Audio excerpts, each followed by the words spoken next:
Welcome to The Lead, a podcast from NewLinesMagazine.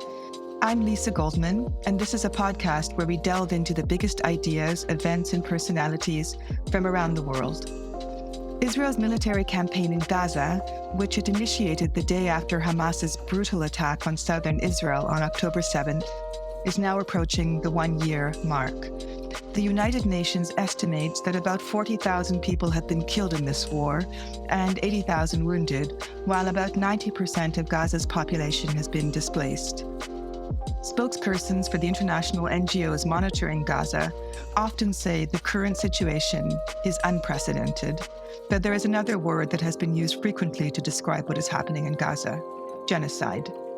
In January, the ICJ, the International Court of Justice at The Hague, heard the case brought by South Africa that Israel was committing genocide in Gaza. The manner in which the Israeli army was prosecuting the war, alleged the lawyers representing South Africa, indicated genocidal intent. Israel rejected South Africa's allegations, which it called wholly unfounded and morally repugnant. The lawyers representing Israel added that the army was doing everything in its power to avoid civilian deaths, even as Hamas fighters were using civilians as human shields. According to its interim decision, the ICJ concluded that if some of the actions South Africa accused Israel of were proven, they could fall under the UN's Convention on Genocide. For those demonstrating against the war in Europe's cities and America's college campuses, genocide has become a slogan. But what does the word mean? My guest today is Omer Bartov, professor of Holocaust and Genocide Studies at Brown University.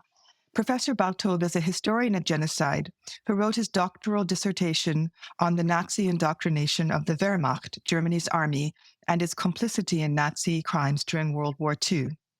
He is the author of many books, among them Germany's War and the Holocaust, Disputed Histories, and Anatomy of a Genocide, The Life and Death of a Town Called Buchach, in which he examines the circumstances that make genocide possible at the root level. Most recently, he wrote a long essay for The Guardian newspaper about his recent visit to Israel, where he was born and raised.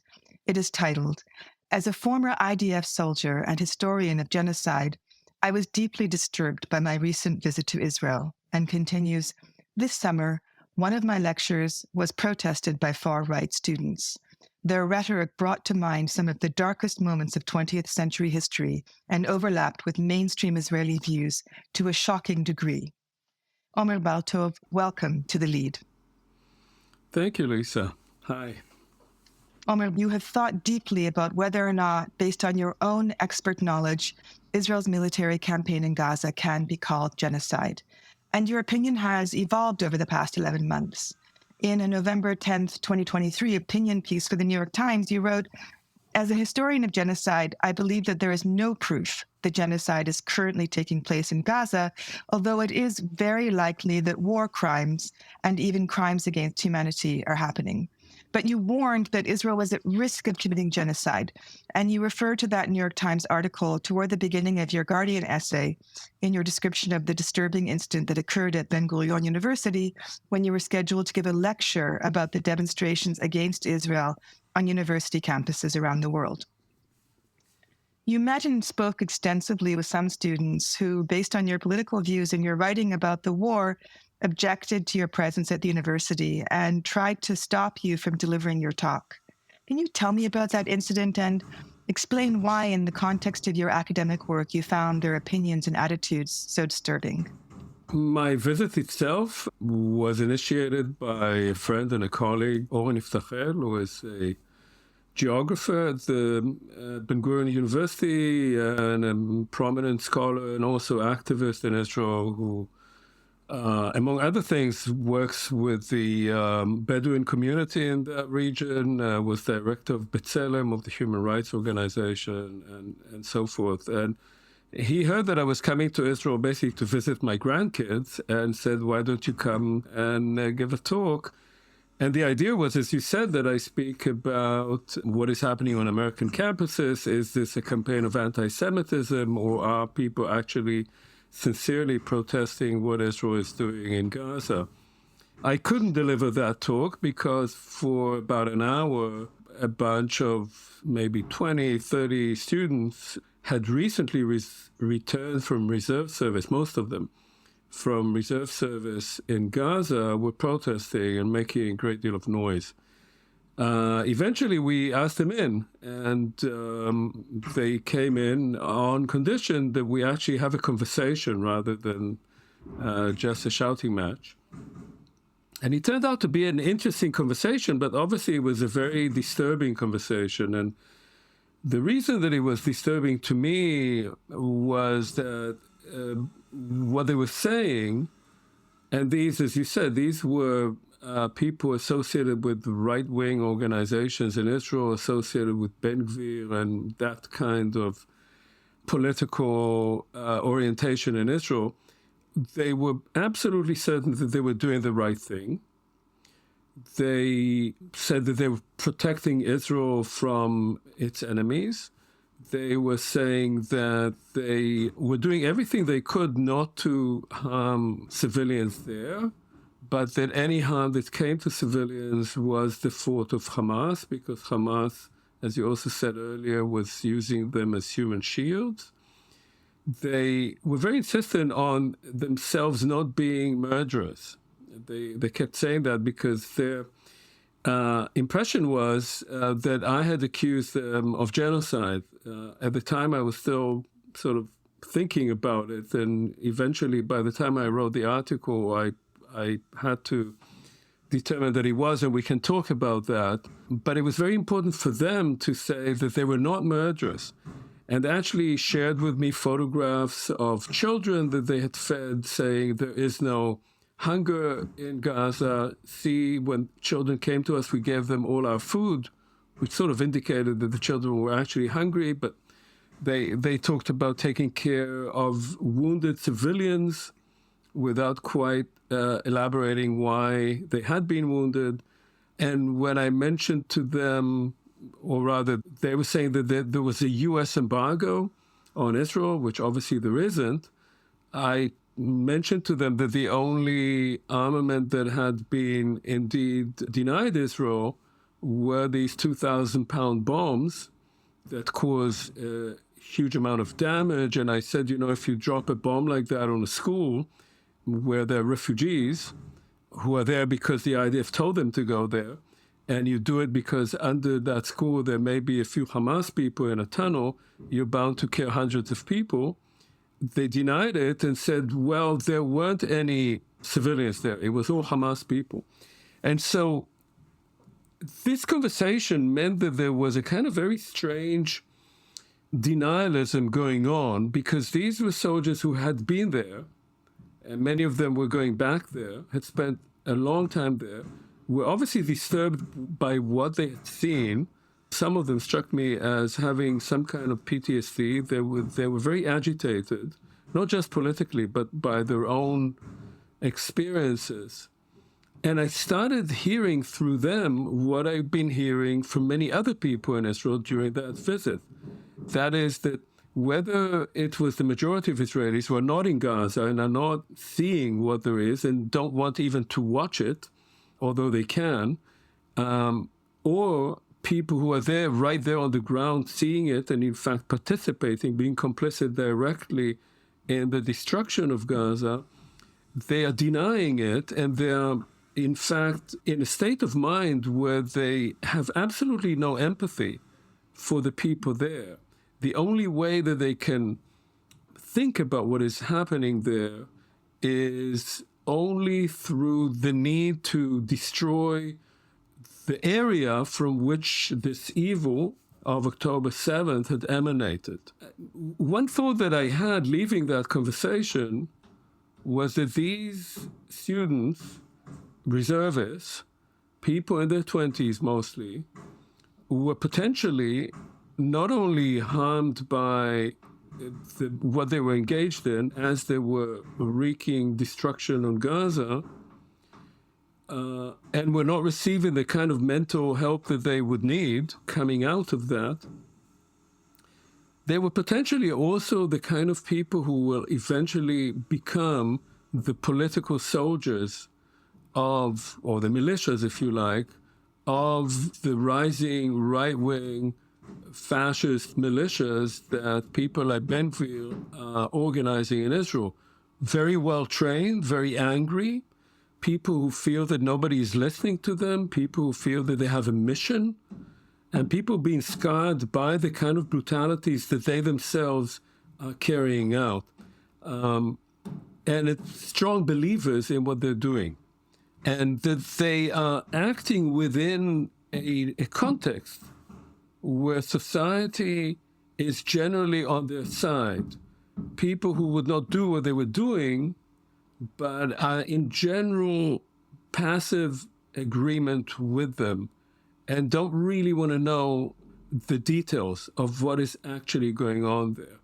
And that, of course, has all kinds of echoes to the past and very dark potentialities for the future. Yes, so you said that these students were affiliated with the far right. You said Ben Gvir, I'm assuming also Im Tirtzu and other organizations, and they served their mandatory service already. There were students who were called up. They went into Gaza to fight as reservists. And despite what they saw, and this part is shown on Israeli TV, they don't show civilians, Palestinian civilians, either dead or wounded at all. But there have been a few army embeds where a reporter gets into an armored vehicle. They drive around some parts of northern Gaza where all you see is basically a landscape that looks like, I don't know, Warsaw after the Germans finished with it in 1945. And even then, when these reporters who are not in uniform are looking at this really incredible destruction, there's no emotional reaction about, well, what happened to the people who lived here? And a lot of these reporters, I know some of them, and they definitely belong to the liberal class in Israel. So I'm wondering if you think that attitudes have changed. There's Eyal Valach, who teaches at SOAS, I think, in London. He's coined this term liberal Kahanism, this notion that even amongst Israel's secular, liberal, urban, educated class, there's a certain blindness and, at best, lack of compassion toward Palestinians. And you write a lot in this article and in your work about how that happened. What is it about this historical circumstances that have resulted in this situation, in this change in Israeli society? I'm wondering if you can tease that out for me a little bit more. So, one term that has been used since October 7th, in Hebrew, hitpakhut, sobering up. So people sobered up. What does that mean that they sobered up? It wasn't the right wing that sobered up because they basically had the kind of schadenfreude. They said, we always told you so. We told you so that the Palestinians always want to kill us. We always knew it. That the only language they understand is the language of power, that we should get rid of them or fence them off or whatever, right? So, but the sobering up was for the liberals, for the so-called left, that they had believed that you could talk with Palestinians, you could maybe get some kind of agreement, but October 7th showed that they actually all want to kill us. Now, of course, this is all based on the premise that before October 7th, there was such a liberal left-wing segment of the population that kept thinking, well, maybe we can reach some agreement with the Palestinians. There wasn't. There wasn't any. There were a few, obviously. There were very small groups of people on the left who spoke about some kind of agreement. But I'd say, the majority of the Zionist parties in Israel, ranging from Meretz and Labor all the way to the right, were simply indifferent to the issue of Palestinians. One has to remember that in all the last election campaigns in Israel, the Palestinian issue simply wasn't raised. It wasn't an issue. If there was anything, it was about 1948 Palestinians, about Palestinians who were Israeli citizens. Can they be in the government or not? And there was one attempt to have them for a few months in the government, which is one reason that government fell. And most of the opposition parties in Israel did not want the opposition, that is, those who were against the right, did not want to have representatives, Arab representatives, in their own coalitions. So the fiction that before October 7th, there was an interest in finding some resolution, or basically speaking about the occupation is nothing but that. It's a fiction. And in fact, on October 4th, 2023, on August 4th, 2023, several colleagues and myself issued a petition that was signed by something like 2,500, mostly scholars, many people writing on Jewish history, on the Holocaust, on genocide, many Israelis, Americans, saying that the protests that were then ongoing in Israel against the judicial coup that the Netanyahu government was trying to carry out at the time between January 2023 and October 23, and which in fact they're still trying to do now, our petition said the protest movement is great. We, of course, support it, but there is an elephant in the room. And the elephant in the room is the occupation, because much of that judicial reform is really geared to perpetuate the occupation and to continue a creeping both annexation and ethnic cleansing of the West Bank. The majority of the protesters who were liberal, these were the hundreds of thousands of liberal, mostly secular, Tel Aviv Jewish citizens of Israel who were protesting, wanted to know nothing about it. They said, yeah, maybe it's a problem, but that's not the right time to talk about it, which is the line in Israel for decades. Moreover, one has to understand that while one should absolutely condemn the massacre, a genocidal massacre carried out by Hamas on October 7th, one has to understand what prompted it. And what prompted it was the sense among Palestinians, including Hamas, that Israel, together with Saudi Arabia and the United States, was trying to reach a regional agreement that would perpetuate sweeping the Palestinian issue under the rug, basically implementing Netanyahu's policy in which he persuaded the vast majority of the Israeli public that the Palestinian issue can be managed. And it was only on October 7th that we discovered that it cannot. Right. So we had cycles of elections from, I think, since the Second Intifada, just after the Second Intifada, with the building of the walls and all the security policies that were implemented, the separation basically, that there was this sort of bizarre situation whereby election after election, none of the campaigns mentioned the occupation. It simply never came up. And I think for a lot of Israelis, when they thought about Gaza after the 2005 withdrawal, they really were convinced in a way that Gaza was an independent country, even though every single aspect of life in Gaza was controlled by Israel, the population registry, the currency, freedom of movement, etc. There's a very long laundry list.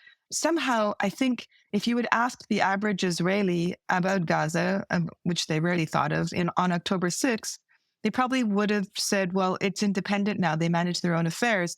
And so you think that October 7th's attack, they therefore look at it as a sovereign state sort of just deciding spontaneously to attack them brutally for no reason? Do you think that's the way most Israelis feel about October 7th? Well, yes, they did, of course, but at the same time, there was an ongoing process in Israel, both about Gaza and about the West Bank, which on the one hand, you could say was creating kind of social death for Palestinians.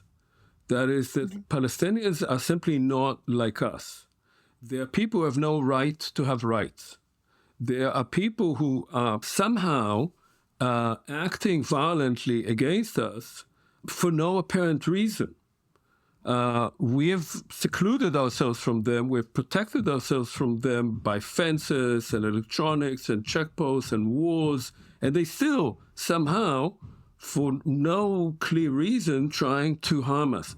And Gaza was seen as that place where it was not just unoccupied, that is independent, it was also lobbing rockets at Israelis, right?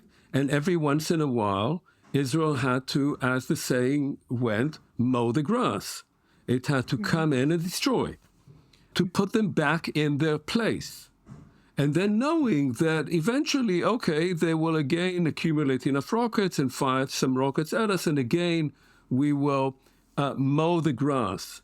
And there was no interest whatsoever in what life in Gaza was like. Why were people there? Why were they acting the way they were, apart from a kind of dehumanization of those people that, of course, after October 7th, went way overboard. I mean, there was so much more of it, right? They immediately became human animals and people who have to pay the price and so forth. It's important to understand that over a long period of time, the Israeli public did not think of an occupation. The term occupation itself basically was not used. When you said occupation within just sitting in a cafe in Tel Aviv, speaking with people, and you say kibush, you say occupation, people immediately identify you as some sort of, oh, okay, you're a foreigner, or you are really on the extreme left, or what are you talking about? The term didn't exist. Israel used the term of occupation only vis-a-vis the international community to say that, well, it's an occupation, so obviously we are acting within the rules of occupation, and at some point, you know, we may do something else, but right now, but within Israel, the term occupation had disappeared, was gone. Right. And at the same time, there was a process whereby the psychology of the society, to this day, I mean, you listen to how the media speaks about it, it does not speak of Palestinians as human beings on the same level that Israelis would think about themselves or about anyone else, about Germans or Americans. They are, in that sense, subhuman. And when you develop that kind of attitude, which is, of course, the result of the occupation, it's a function of the occupation, of the denied occupation, of the thing that you say does not exist, then you cannot expect that population to show any empathy toward the people in Gaza, much less so after what happened on October 7th.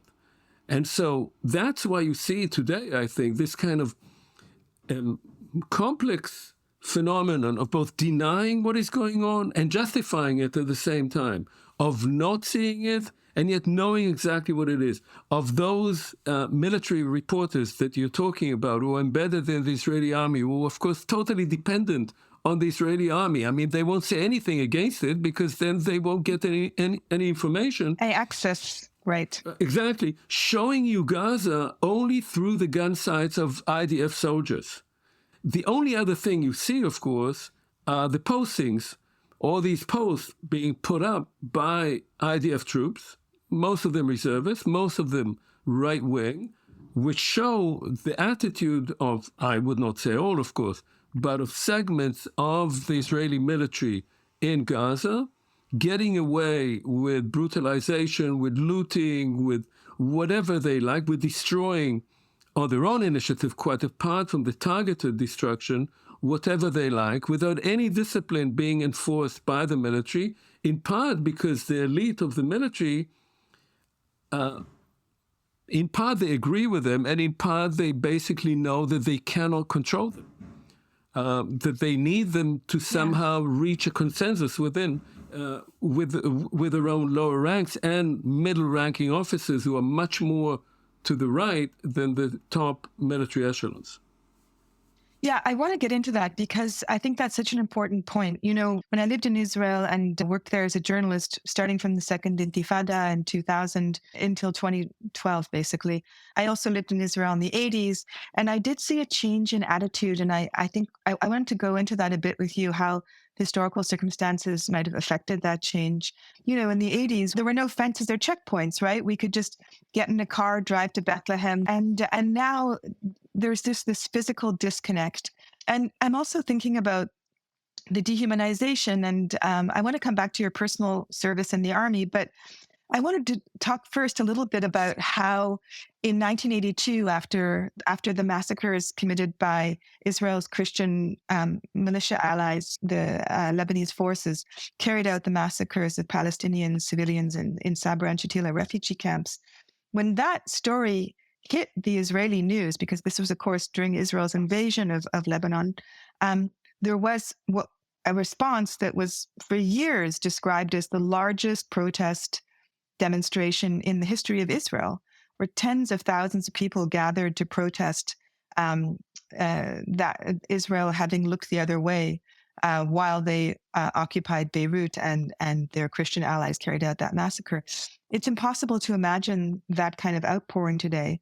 And I'm wondering if we can just trace a little bit how and why Israeli attitudes changed to the point where, as you say, you can sit in a cafe in Tel Aviv right now, surrounded by completely secular, liberal, worldly people who will reject the word occupation when describing the West Bank or Gaza. So what changed? Yeah, look, as far as I can tell, part of it is simply time, that people got used to it.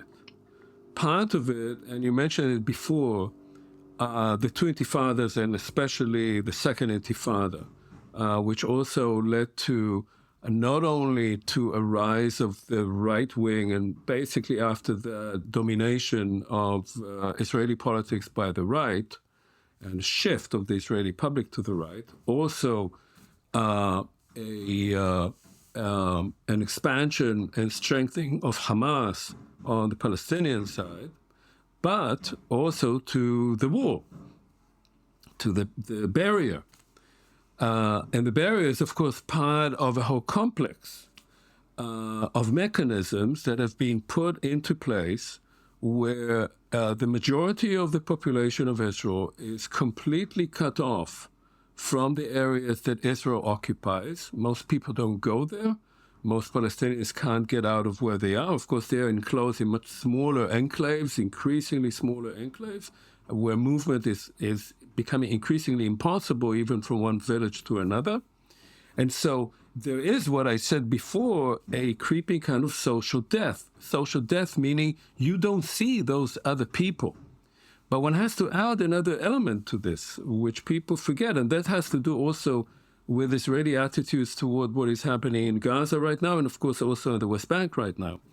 And that is that although the bulk of the Israeli population is completely isolated from what is happening, not only from the population there, but how that population is being controlled and occupied, there are generations and generations of young Israeli men and women who go there.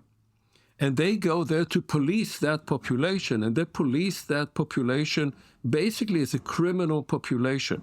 They can walk into a home at 4:30 in the morning without any warning whatsoever, drag children out of their beds, elderly people out of their beds, turn everything upside down, and then can leave. And nothing will happen to them. I was speaking just about a month ago with several German students in a seminar on Zoom, and one of them is Palestinian. And he was saying, he's now a guy in his mid-20s, I think, and he was saying, one thing I never understood is why, when I was growing up in a refugee camp in the West Bank, when IDF soldiers came into my home at 4:30 in the morning, they broke my toys. Why did they need to break my toys? I never understood that. So that's a process that has two elements to it, and over time. One is you don't see them. You sit in Tel Aviv, 20 miles to the east, this is happening, but you are living in a totally Western environment. You're having your cocktails, you go to the beach, you are gay pride parades, and everything is just very progressive and lovely. And 20 miles to the east, something is happening. You don't want to know about it. But the second thing is that some of the guys who are sitting with you in that cafe and in that bar were just doing that 2 weeks earlier. They were actually enforcing that occupation brutally. And the occupation itself has become increasingly brutal. And here you have to say that the political process in Israel itself is one whereby certain political trends have greatly grown. So while I don't have much empathy with the so-called liberal Israelis right now, and have spoken about that, obviously what you have on the other side is a fascist, Jewish supremacist, racist, and messianic trend, which is creeping into Israeli society and which shows, as I think, when I was a teenager in high school, just before the war of 1973, we said then, occupation corrupts, hakibush mashchit. They are the result of the occupation. They are the rotten fruits of a regime of, by now, an obvious apartheid in the West Bank that is not separate. It's both locked away from and constantly poisons one generation after another of young Israeli men and women who become then the mainstream of Israeli society. As you were speaking, I was just thinking about this young man. When I was in Israel for about a month in March, April. One of the experiences I had is that I don't drive, and I needed to get down south to do some reporting. And I hired a young man who was a delight. He was just a delight. He was just this very soft-spoken, relaxed kind of hipster Tel Avivi who drove a cute little car and was doing his PhD in Czech films during the Soviet era, and very open and just his physicality and the way he talked about his love of a certain obscure punk rock group and these rare Czech films. I thought, there's no way this guy served in a combat unit. No way. He's not the type. He was sort of thin and slight. He wore sloppy pants and an oversized T-shirt. And then after a few hours together, we started really getting, as Israelis do, getting into a sort of a very deep personal conversation.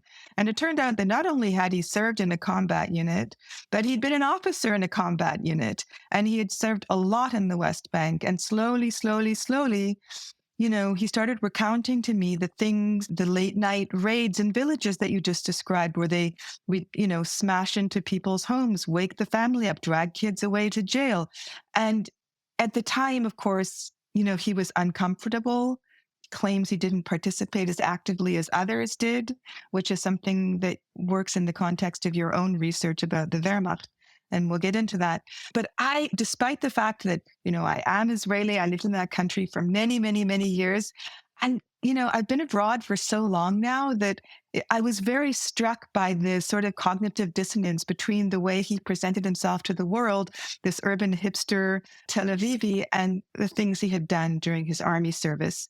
And so I'm going to actually use that as a segue for another question I had, which is about the way you describe your own army service, right? You served, as you write, and as you just said, you served in the army during the Yom Kippur War, and you signed up for a combat unit, which is not a given, right? And then you chose to be an officer, and you led patrols through occupied territory, including in the then occupied Sinai in Arish. And you write about how these experiences had a very profound impact on your thinking, even on your academic research. I went to the army in 1972, so it's a very long time ago. Israeli society was very different, and the IDF was a very different organization then from what it is now. To say whether I was a patriot or not was not really a term that we would have used, but to me it was kind of obvious that I would go into a combat unit. I served in the Nachal, so we went as a group of boys and girls. Nachal stands for Noar Chalutzi Lochem, which means fighting, pioneering youth. But the purpose of the Nachal, which was actually initiated in the early 1950s as a military unit, was to be both a combat military unit, but one that combined service on kibbutzim or work on kibbutzim with service in the army, with the goal of establishing new settlements that would first be run by soldiers and then would be handed over to civilians. We're saying new settlements inside of 1948 Israel. Nachal was established before the 67 war. Correct, yes. Like Nachal Oz, for instance. So, these were basically to build settlements in areas that did not have dense Jewish population. Often, of course, if you look back at it now, these are areas where there had been Arab populations, Palestinian populations, such as in the envelope around the Gaza Strip, where quite a number of Nachal settlements were built, which then became kibbutzim. They were built on land that had belonged to Palestinians, who then became refugees within Gaza. And we can go back to that because that's also the speech by Dayan that I cite in the article in The Guardian. So, it was obvious to me that I would be in combat service. We'd sort of trained for it when we were already teenagers. And I wanted to go with this group. Now, in the War of 73 itself, I did not fight in the War of 1973 because my unit was posted in the Jordan Valley, or in a mountain over the Jordan Valley. And we waited for the Jordanian army to attack us, which fortunately it didn't because we had nothing to fight it with, apart from World War II bazookas. But that's a whole story about how the Israeli army was unready for what happened on October 6th, 1973. After the war, I actually felt patriotic to the extent that I left my group and I went to NCO course and then to officers course. And it was at that point that I was posted in what was called the Syrian Enclave and underwent several weeks of kind of World War I type experience of being shelled all day by the Syrians, which to me wasn't exactly scary. It was a little romantic because by then I'd been reading about World War I, and here I was in mud up to my knees and getting shelled all day and rebuilding the fortifications every night. But we had some losses, and it was also, of course, unpleasant in its own way. But as I say, it was a very different army. Now, how did that affect me? One thing that I was thinking about, I was interested in military history even before my service and in history in general. I was reading a lot about that. And I served for 4 years and I was desperate to start studying again. I thought, my God, I need to read a book finally again, go to a library. But in between, one thing that I started increasingly thinking about was motivation, was why do people do what they do? Like, let's say me in that stronghold in the Syrian enclave, standing in mud for days on end, being shot at and shooting back. And why do we do that? And there was a kind of sociological assumption that many people still believe in, that was developed by a couple of American sociologists during and after World War II, that soldiers really fight for their buddies, a so-called primary group motivation. You not only care for your buddies, those in your immediate unit, in your immediate outfit, you also know that if you care for them, they will care for you. So there's a kind of interdependence there. And larger issues of ideology and all that, soldiers don't really care about that. And I thought, well, it's true to some extent. Of course, you have to rely on the people that you're fighting with. You have to know that they will look out for you and you will look out for them. Absolutely. But we were conscripts. We were not professional soldiers, right? So why do you do it anyway? Why are you willing to risk your life? And my experience in the IDF was that you do it because you believe that you have to do it, that it's the right thing to do. You're fighting for your nation, you're fighting for liberty, you're fighting for the Jewish state, however you explain it to yourself, there's a sort of higher cause. And in order to understand that better, I went to the most extreme case. When I started thinking, okay, now I want to study history. I'm out of the army. I know something about army service. So I started studying the German army. And the German army is the most extreme army, A, because it fought the largest war in modern history, especially on the Eastern Front, and B, because it was involved in the killing of up to 30 million Soviet citizens, most of whom were not Jews. We're talking about the German army in World War II. Yes, and especially the Nazi invasion of the Soviet Union, right? And so I thought, why did those soldiers fight? And at the time, the assumption, we're talking now about the late 1970s, early 1980s. At the time, the general consensus in Germany, but also in German historiography more generally, was that the army fought a decent war. German soldiers were anständige Soldaten. They were decent soldiers.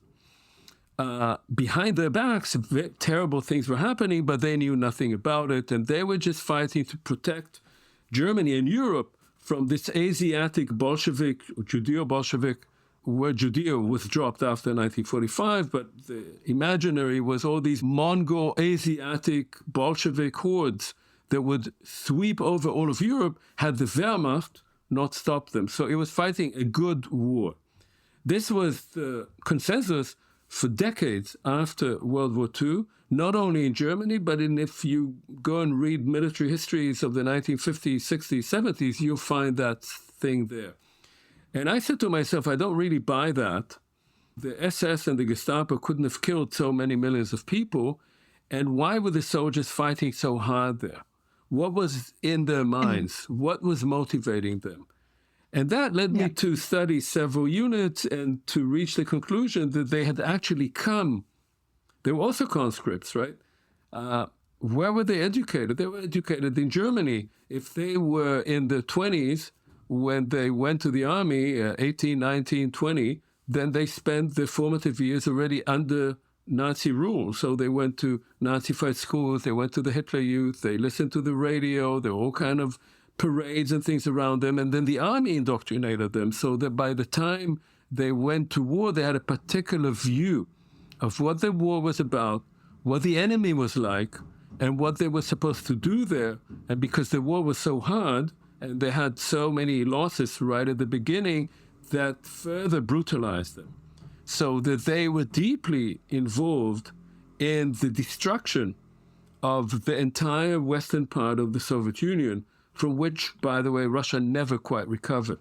And so this was something that, for me, I felt at the time there was a connection between those things, so that when in 1987, when the first Intifada broke out, and Minister of Defense then, Yitzhak Rabin, told Israeli troops, you should break their arms and legs, the arms and legs of Palestinian youths who were throwing rocks at heavily armed Israeli troops, and by then I was teaching at Tel Aviv University, that I wrote him to say that I just come back from studying the brutalities of the Wehrmacht and that under his leadership, he was leading the IDF on the same kind of slippery road. So in my head, I was making then, this is many years ago, making that connection. And I believe, it wasn't me, but that Rabin, despite the fact that he was a pretty brutal guy,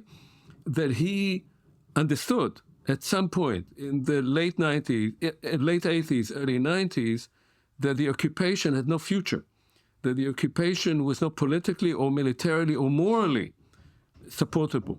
And that is why he started shifting, not fully and with all kind of, hedging, but started understanding that thing has to stop.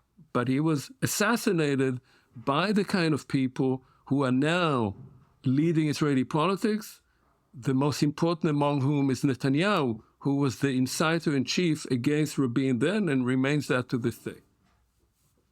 Yeah, that's actually remarkable. First of all, a remarkable trajectory of events, but also a remarkable experience you had that as a young academic, you could write to the Minister of Defense, and Rabin actually responded to your letter. I don't know if that would happen today, and he chastised you for comparing the actions of the Israeli military to the actions of the Nazis. Amazing amazing anecdote that you write about in your article. So just to expand on that a little bit, of course, Rabin became prime minister a few years later and formed the most liberal government in Israel's history, which of course collapsed, and that was the end of Israel's left after he was assassinated. You wrote in your article about how in Israel, it's even a meme when people say asur lashvot, you're not allowed to compare between and people almost make a joke out of it. You're not allowed to compare between anything Israel does and what the Nazis did. And I feel that in your article, you dared to walk into that very, very controversial place of subtly and with great erudition. you do dare to make the comparison. And I would like to hear how you felt when you arrived at the conclusion. First of all, how you arrived at the conclusion that there were overlaps between what we're seeing today in Gaza and what you have studied in Nazi Germany, World War II, and how you approached this in such a subtle way in your article, drawing those comparisons. Look, I'll say this. I don't like invoking Hitler and invoking the Holocaust, and I've often written against it. I'm not a fan of saying, oh, this is just like the Weimar Republic, or this is just like, what the Israelis are doing is to the Palestinians is exactly what Hitler did to the Jews. I don't like those comparisons at all. A, they're wrong historically. They're just not correct. And B, everybody uses them. And that's also part, there's a very nice article that called something like, how can you compare, which is this term that is always used in Israel.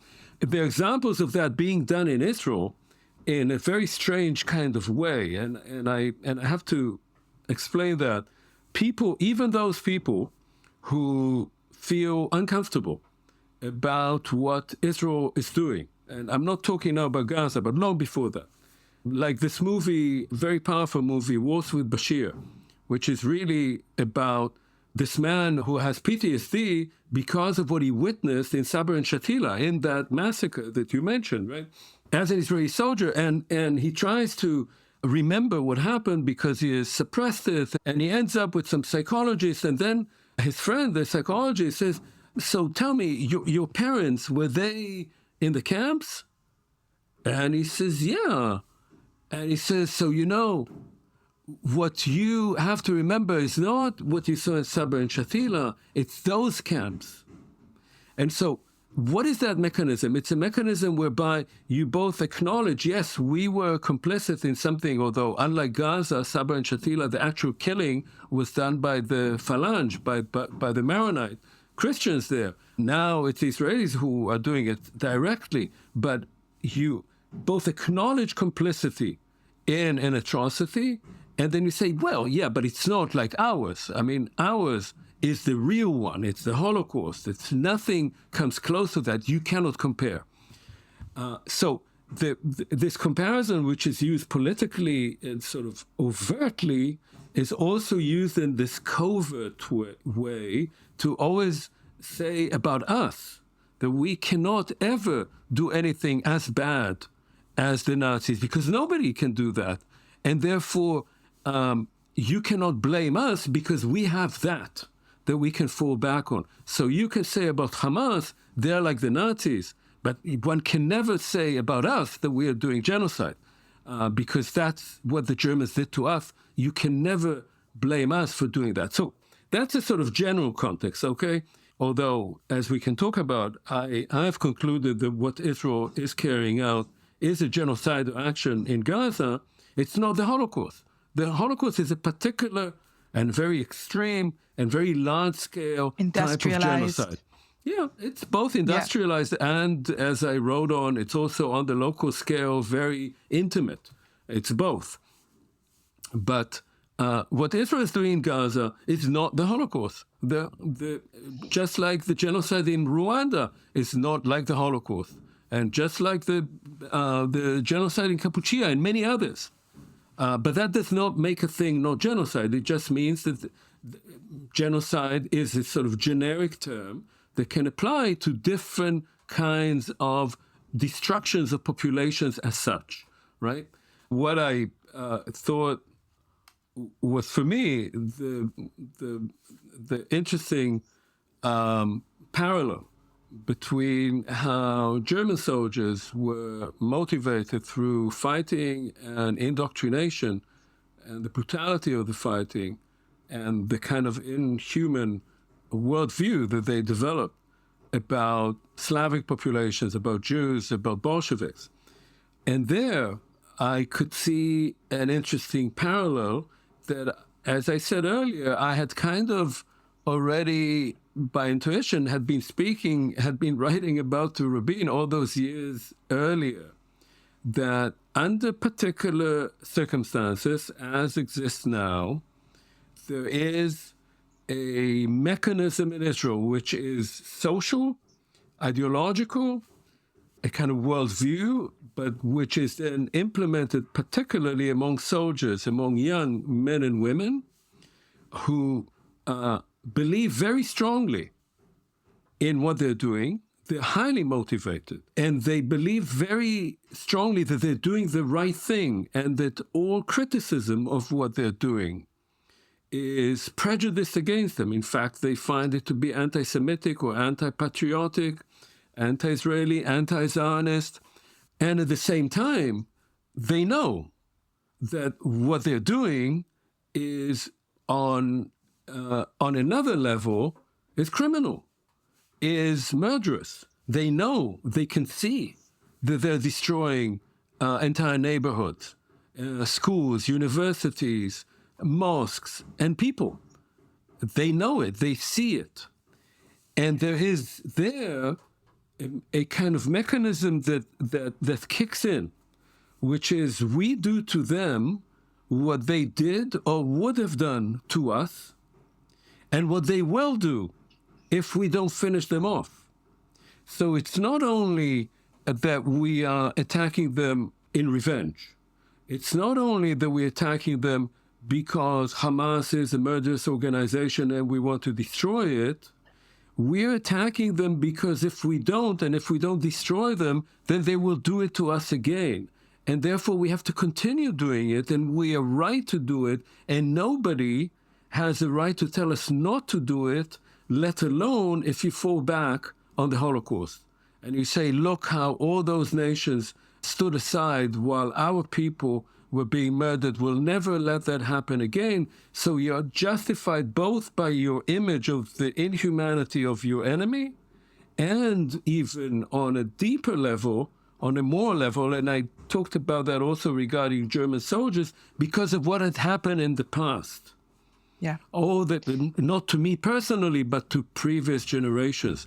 And that kind of mentality, which is seeing yourself as a victim, knowing or believing that you would be eternally victimized unless you kill those who would victimize you, that is a recipe for utter destruction, which of course is being exploited and manipulated by a cynical leadership in Israel today.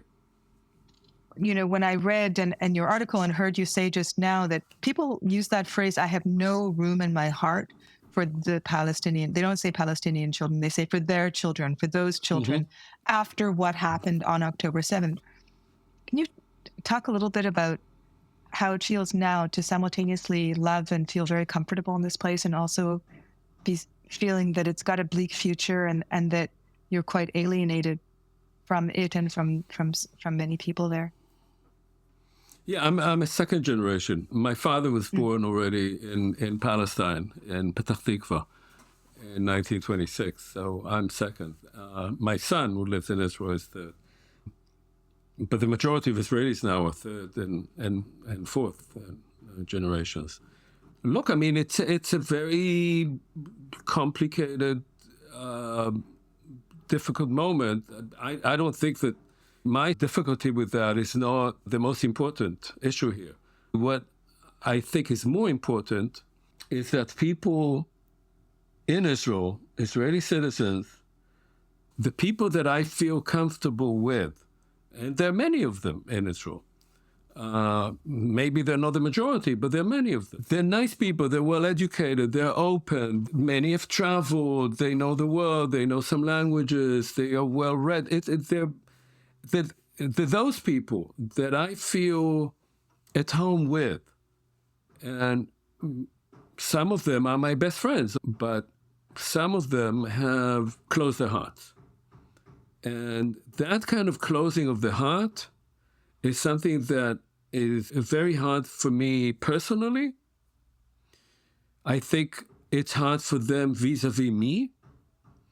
I think there's some people who basically don't want to have any contact with me because of what I've said, because I kind of expose something that they feel I also expose it to the rest of the world. It's not only, It's a dirty linen outside of Israel. But even more worrisome than that, which is, again, that's only about me, is what is that going to do to the society there? And I worry deeply about it, because that part of Israel that you're referring to and that I'm thinking about is now on life support. And what happens to it depends on it. If that part of Israeli society does not stand up, it will be overrun by its own emotions and by those who know exactly what they want. And we have seen societies where this happens, and they may recover in the future, but I may not live to see it. And a lot of blood and sorrow can be expected, can be anticipated, if that part of Israel doesn't not only recover from this moment, but realizes that it has to change Israeli society from the ground up. This is not something cosmetic. This is something that calls for a real revolution in Israeli society. And frankly, I don't see it coming at the moment. And eventually, I think it will implode, but it could take decades before it does that. This is the last moment. There are people saying it, but they mean different things. But this is the last moment. And I don't see enough people. And it's not only standing up. There is no moral leadership in Israel. There's no political leadership in Israel. There are simply the people are not there. Obviously, we know Palestinians also are deeply lacking in leadership, but it's Israel that has the strength, that has the power, and that will pay a very steep price for a long time for its inability to reform itself from within. Omer Bartov, thank you very much for joining us. This has been The Lead from NewLinesMagazine. Omer's first novel, The Butterfly and the Axe, is out now and available online and in all good bookstores. This week's episode was produced by Finbar Anderson and hosted by me, Lisa Goldman. For more like this, subscribe to The Lead on your favorite podcast app or visit our website, newlinesmag.com.